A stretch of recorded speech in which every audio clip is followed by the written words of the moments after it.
সত্যি বটে তুই। রাধে রাধে, হরে কৃষ্ণ বন্ধুরা, welcome back to my channel. তোমরা সকলে কেমন আছো? আশা করছি তোমরা সকলে খুবই ভালো আছো, আর আমিও তোমাদের আশীর্বাদে খুবই ভালো আছি। তো এই ফুলগুলো কিন্তু রাজেশ আমার জন্য নিয়ে এসেছিল, আর ঠাকুরের জন্যও কিন্তু ফুল নিয়ে এসেছিল।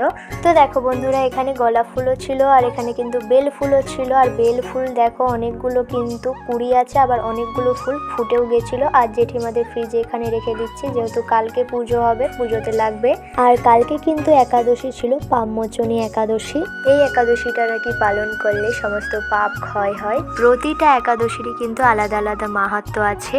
তো ফুলটা আমি ফ্রিজে এই কারণেই রেখে দিয়েছিলাম, ফুলটা ভালো থাকবে, কারণ একাদশীর আগের দিনে ফুলটা আনা হয়েছিল।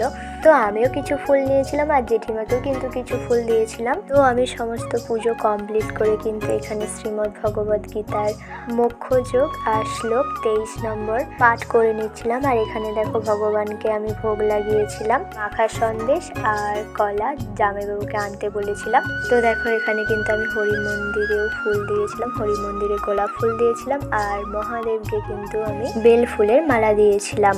আচ্ছা, তোমরাও কারা কারা একাদশী ব্রত পালন করো অবশ্যই কমেন্ট করে জানাবে। এখানে জেঠিমার তিলক সেবা করে দিয়েছিলাম, এখানে মায়েরও তিলক সেবা করে দিয়েছিলাম। আমি, মা, জেঠিমা কিন্তু একাদশী করি, মানে প্রতিটা একাদশীই করি। দেখো সমস্ত একাদশী কিন্তু সমান, কোনোটা বড়ও নয়, কোনোটা ছোটও নয়। যেমন তুলসী পাতার কোনো ছোট বড় হয় না, তেমনই কিন্তু একাদশীরও কোনো ছোট বড় হয় না। আর হ্যাঁ, সব জিনিসটা যে সবাই বুঝবে সেটাও নয়। তো এখানে আমি নারকোল ফাটাচ্ছিলাম, আর দেখো নারকোলের কিন্তু জলটা শুকিয়ে গিয়েছিল, কিন্তু নারকোলটা ভালোই ছিল।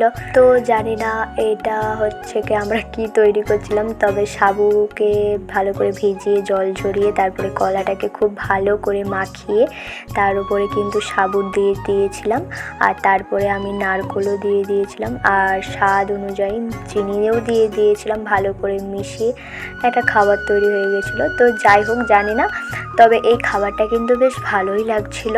যারা মিষ্টি খেতে পছন্দ করে এই খাবারটা অবশ্যই বানিয়ে খেও, ভালো লাগবে। এটা ছিল আলুর তরকারি, আর এটা ছিল কিন্তু রাঙালু সিদ্ধ। তবে এই খাবারগুলো কিন্তু আমি ভগবানকে ভোগ লাগাইনি। আর এমনিতেও ভগবানকে ভোগ লাগাতে হলে কিন্তু অনেক নিয়ম কানুন, যেমন আলাদা বাসন, আলাদা করা, সমস্ত কিছু আলাদা আলাদার ব্যবস্থা থাকলে তবে কিন্তু ভগবানকে ভোগ নিবেদন করা উচিত। তো আমি কি করি, ভগবানকে যে ফল বা মিষ্টি আমি দিই, তো সেখানে যে তুলসী পাতাটা থাকে, তো সেই তুলসী পাতাটা কিন্তু আমি ওই খাবারের মধ্যে দিয়ে দিই, তাহলে ওই খাবারগুলো কিন্তু প্রসাদ হয়ে যায়।